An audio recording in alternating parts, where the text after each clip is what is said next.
চাপ বানাতে লেগ পিসের মাংসকে ভালো করে ধুয়ে জল ঝরিয়ে নিয়েছি। এবার ফ্রাই প্যানে সাদা তেল গরম করে খানিকটা পেঁয়াজ দিয়ে লাল করে ভেজে তুলে নিলাম। এবার মাংসে মশলা মাখিয়ে নেব।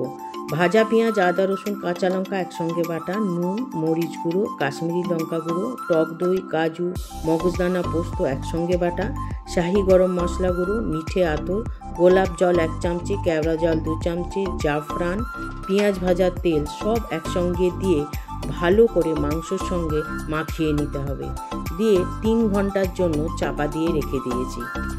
3 ঘন্টা পর কড়াইতে ঘি গরম করে ছোটো এলাচ, লবঙ্গ, দারুচিনি দিয়ে মশলা মাখানো মাংসটা দিয়ে ভালো করে নেড়ে নিয়ে চাপা দিয়ে গ্যাসের আঁচটা কমিয়ে দিয়েছি। মাংস থেকে কত জল বেরিয়েছে, এই জলেই মাংসটা সেদ্ধ হবে। এইবার শুকনো খোলায় খানিকটা ছাতু নেড়ে নিয়ে মাংসের সঙ্গে মিশিয়ে দিলাম। এইভাবে গ্যাসের আঁচ কমিয়ে চাপা দিয়ে রান্না করলে মাংসটাও সুসেদ্ধ হয়ে যাবে। এবার মাংসটা পুরো রেডি হয়ে গেছে। এবার গ্যাসের আঁচ বন্ধ করে চাপা দিয়ে আরও কিছুক্ষণ রেখে দিয়েছি।